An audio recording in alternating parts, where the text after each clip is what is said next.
Well, hello, and a warm welcome back to another week on the allotment. Finally, things are moving at pace now. Been busy this week. Managed to get a few seeds in, some seed potatoes. So yeah, things feel like they're starting to move. The key really is that the cold nights have stopped. I mean, it's been 7-8 degrees at night the last few days. It is going to drop down to more like 3 or 4, but it's still above freezing, so I feel confident enough to get a few seeds in and a few things moving, and I'll show you that in a moment. So yeah, you're very welcome along. It's another Sunday morning. I've got all day on the plot. We've had about 3 weeks of unbroken sunshine. That's due to finish today, but only today. Tomorrow the dry weather is back, so I might get a few showers today. There is a very large bank of dark cloud moving across and ruining the sunrise as we speak. So I shall get done what I can. But you're welcome whatever happens. Well, let's start by having a look at other people's plots. This is the one I showed you last week where they brought the digger in and cleared the plot. And here we are 1 week on. Look at this. I said the two fellas that have taken this on both work at the local farm, the farm that owns this land. Well, so they're farm workers and they're young fellas, so they don't hang about. All this do a little and do it often nonsense gets stuck in. That's what I like to see. So yeah, they've planted all this bit up here with potatoes.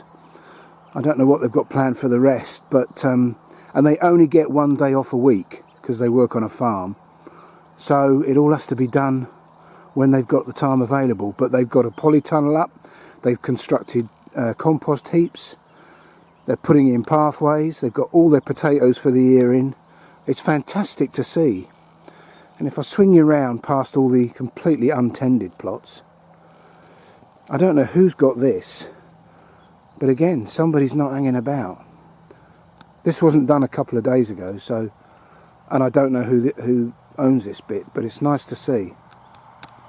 And I pointed out this plot as well, that the people seem to know what they're doing. They're quite up here quite regularly, and of course they had the advantage that the lady before had put a sheet over this, so they haven't had to weed it. But again, good to see. What's the point of having an allotment if you don't grow fruits and veg? It's a bit obvious really, isn't it? And next door, the lady that's taken over this plot, she's obviously put down some chippings and made a start clearing these raised beds. I suppose these raised beds do make it easier just to tackle one at a time and do it systematically, but it's good to see. Not sure the camera will pick it out, but you can see heavy rain falling on the other side of the estuary as this massive bank of very dark, ominous cloud moves in. So I think that's going to limit what I get done today, if I get anything done. But it's nice to see that there are plots now on the site actually being used to grow fruits and vegetables. What a radical idea that is. Anyway, back to another plot that's growing fruits and vegetables. I've planted this bed up with 3 rows of Charlotte potatoes this week. We do like our salad potatoes. So again, nice to see something going in the ground finally. And a little bit of rain overnight has done it good. It is a beautiful time of year when, after all those dark, wet, cold months of winter, the trees, in this case a step over, the buds break and the leaves unfurl, and spring is well and truly here. Fills the heart with joy. The problem with that is that everything starts to grow, and I've noticed on this bed, which I covered with cardboard and then a heavy layer of organic cow muck, the couch grass is coming through. It's unbeatable, the couch grass. It really is tough stuff. So I might have to get the hoe out today.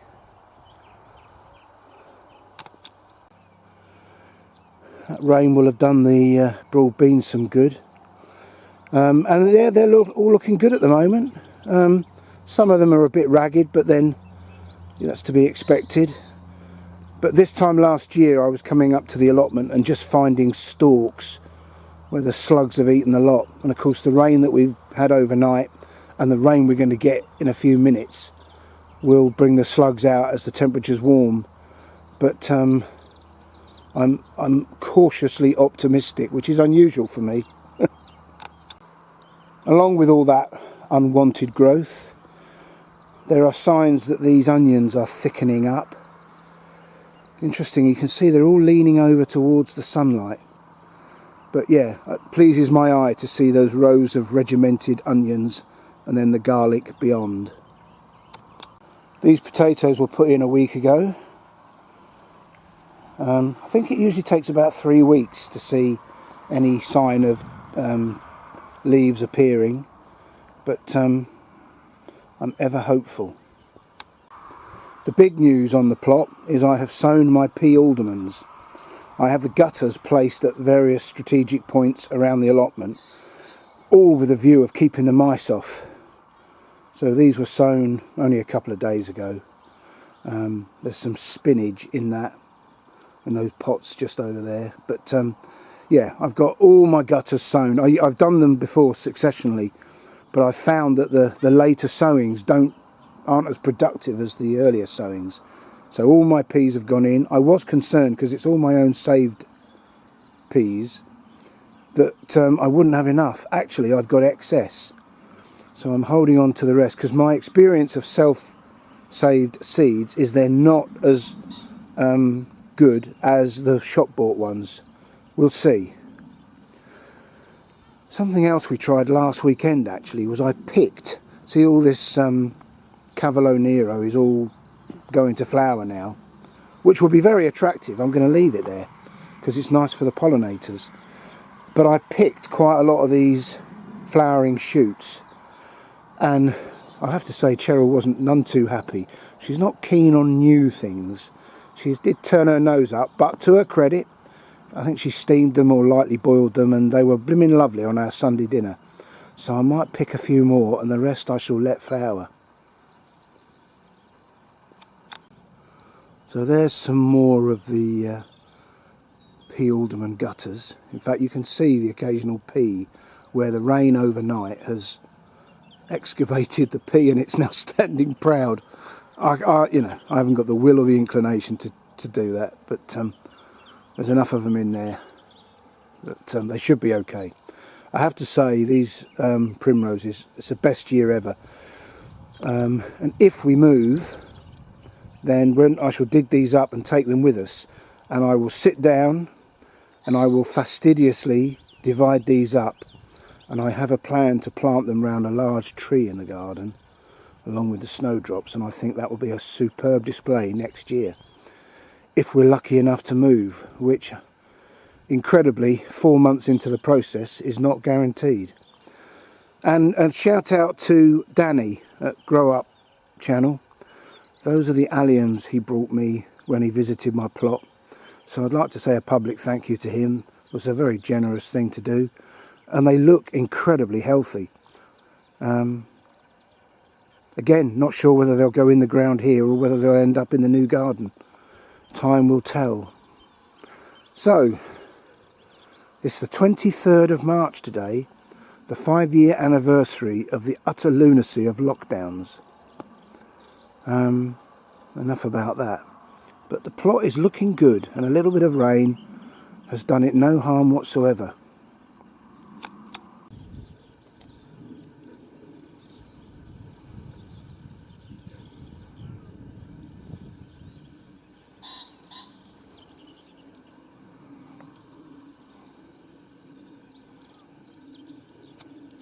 I have mentioned previously that I was very unimpressed when my DT Brown's catalogue came through the post with their price rises. I find personally now that they are no longer competitive against the local garden centre. In the past, garden centres have always been more expensive, and of course the seed catalogues have a much wider range of seeds, so they've always been the place to go. But they've lost my business now. certainly this year I haven't ordered anything off a catalogue. And I try, like I'm sure you all do, to be organised, to plan ahead, make a list and buy the seeds, only the seeds I need, because some seeds that are in my seed storage will last 3, 4, 5 years. But inevitably, with the best will in the world, you know, my wife and I wander around the odd garden centre occasionally, and yesterday I stumbled across a bag of Sarpomira. I like Sarpomira main crop potatoes, not particularly because of the taste or whatever, although they taste lovely. It's the fact that they're blight resistant, truly blight resistant. And of course, with this plot or this site being, every year we get blight, every year without fail. So it's important that your potatoes can withstand that. So I'm very pleased I found this. I haven't seen them in any other garden centre, but I stumbled upon them yesterday, and they'll be going in the ground in a month or so. So I was very pleased with that. I'm going to put them in the shed now, lay them out to carry on chitting. Well, I know what you're thinking. You're thinking, Martin, it's such a long time since you gave us any useless information. Well, you're right. So let's correct that now. And I'm going to start off with the perfect piece of useless information. A spermologer is a collector of trivia. I didn't see that going that way, did you? Coinophilia is sexual attraction to average people. I mean, do you not think that most people have that? I mean, how many of us, I mean, I'm sure we all think our partner's special. I know my wife thinks her partner's got very special needs. But most of us are attracted to average people, aren't we? Coinophilia. Thank God my wife doesn't watch these. Economics students have more sexual partners than those of any other subject. That doesn't add up. I know, that was awful. Sorry. Semen, there's a theme here. Semen and seminar both come from the Latin for seed or offspring. The mean cost, or the average cost, of bringing up a British child is estimated to be £218,024. You've got to question whether it's worth. I was going to say none of my kids watch this either, but David might. Regular use of sunblock has increased the incidence of rickets among British children. Sunblock has its place, but the use of sunblock has stopped the absorption of vitamin D. Vitamin D is absolutely essential to good health. So, you know, don't automatically let the human body, I mean, you've got to be careful with children because their skin's very sensitive. But a little bit of exposure to sunshine every day, if it's around, is really, really good. And I've said to you before, one rule of thumb of whether the sun is hot enough and bright enough for you to absorb vitamin D from it is, let's say you're 6 foot tall. If you look at your shadow, if it's longer than 6 feet, you can't absorb vitamin D. This is the UK now. I mean, I guess that's the same in every country. Yeah, so as long as so in the summer when your shadow is a lot shorter because the sun is higher, you can absorb vitamin D. But as a rule of thumb, if your shadow is longer than you are high, you ain't absorbing it, especially not with sun cream on. American children get 11% of their daily energy intake from sugary drinks. Hence the next one. By 2050, 1 in 3 Americans will be diabetic. I think it will be higher than that. During the 7 Years' War, which was 1754 to 63, 1,512 soldiers were killed in action and 100,000 were killed by scurvy. 80% of men born in the Soviet Union in 1923 were dead by 1945. 80%. China's Taiping Rebellion, 1850 to 64, killed 20 million people, a tenth of the world's population. The first country to ban foie gras on grounds of animal cruelty was Nazi Germany. See, they weren't all that bad. Of almost 4,000 mammals in Berlin Zoo in 1939, only 91 survived the bombings of the Second World War. Good on the RAF. An apocalyptic is a person obsessed with the possibility of imminent disaster. That includes all university students, doesn't it? Human settlement in the Pacific Islands has led to the disappearance of 1/10 of the world's bird species. The largest ship ever built was too big to sail through the English Channel. Wow. At its mouth, the Amazon River is nearly as wide as the River Thames is long. Here's a fascinating one. A raindrop that falls into the Thames will pass through the bodies of 8 people before it reaches the sea. Glass of water, anyone? It is impossible to suck water up through a straw more than 34 feet long. The second highest waterfall in Canada has no name. Toronto has a sports accessories store named the Merchant of Tennis. Very good. Right, and I'll end on this one as a quiz, and I'll give you the answer at the end. Annabelle, Daisy, Emma, Elizabeth, Gabriel, Joshua, Lulu, Maxine, Nicola, Sebastian, Vanessa, Verity and Winston are all varieties of what? I'll give you the answer at the end. Leave your smartphone alone. Yes, quite interesting. There is no doubt being a self-employed gardener has huge advantages when you have an allotment. And here's an example of one. One of my customers, before I could cut his grass this year, he's got a sort of a lawn in amongst some rather large mature deciduous trees. I had to clear the leaves because the mower won't deal with them. So I've got 5 bags of partially decomposed leaves here to go in the leaf mould. All adds to the mix, and hopefully, again, that's another thing, if we move, I can transfer. And 2 rather well dried logs that I'm going to chop up today and take home for the wood burning stove.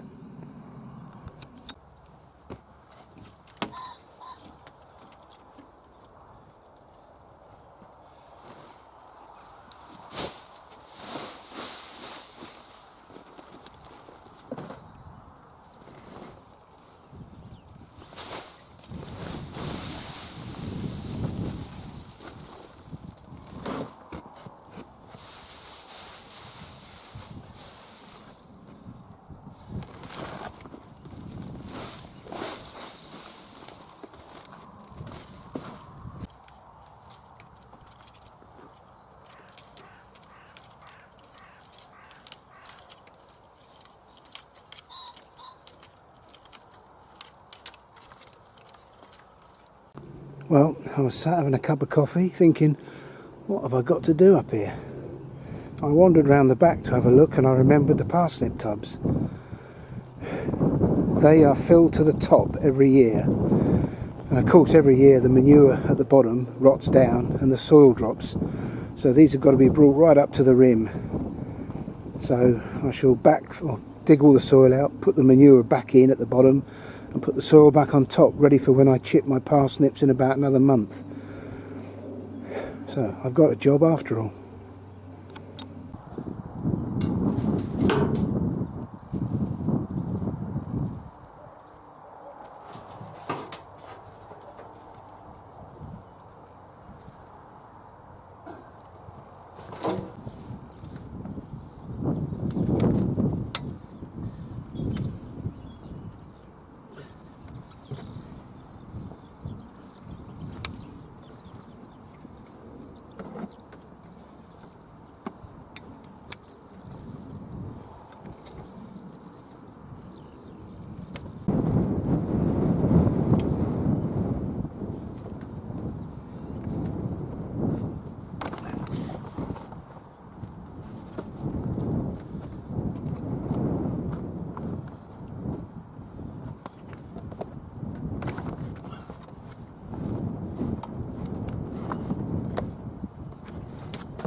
Job done.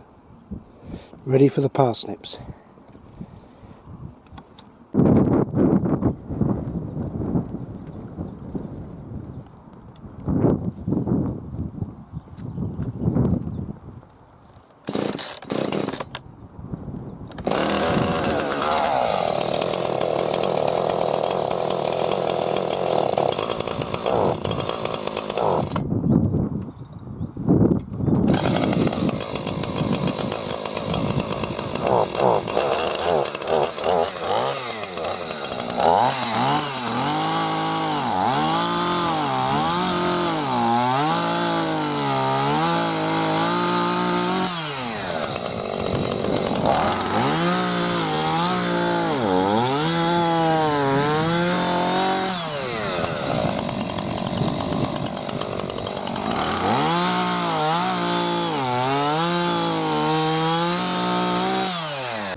Right, well, it's chaos out there. There are two very large petrol rotavators rotating two of the plots. I think they're competing with each other on the noise levels. So I'm out of here. I'm not used to all this activity on a weekend, but it is nice to see. Just to finish off the useless information, all those names were varieties of potato. The only one I recognised was Nicola. Yeah, I've prepared the tubs now for the carrots and the parsnips. You saw me chop up some more wood for the wood burning stove at home. Keep the wife happy. Happy wife, happy life. And everything on the plot is coming along nicely. I keep the hoe busy, keep the beds as weed free as I can, because if we move, I won't be doing any weeding and hoeing. I'll be coming here, moving stuff up, picking crops. That'll be it. There'll be none of the titivating I do now, because I'll have priorities elsewhere. So I'm trying to keep it as neat and tidy as I can while we're not moving. 4 months in, still don't know if it's going to happen. Yeah, I don't think I'll say any more on it. It's exhausting how little happens. But because of that, I can't tell you what I'm doing from week to week. So I will post when I can. I hope your gardens and allotments are coming along nicely. I see quite a lot of them on YouTube, and it's fascinating to watch. I'll be around when I can. Until then, look after yourselves, take care, bye for now.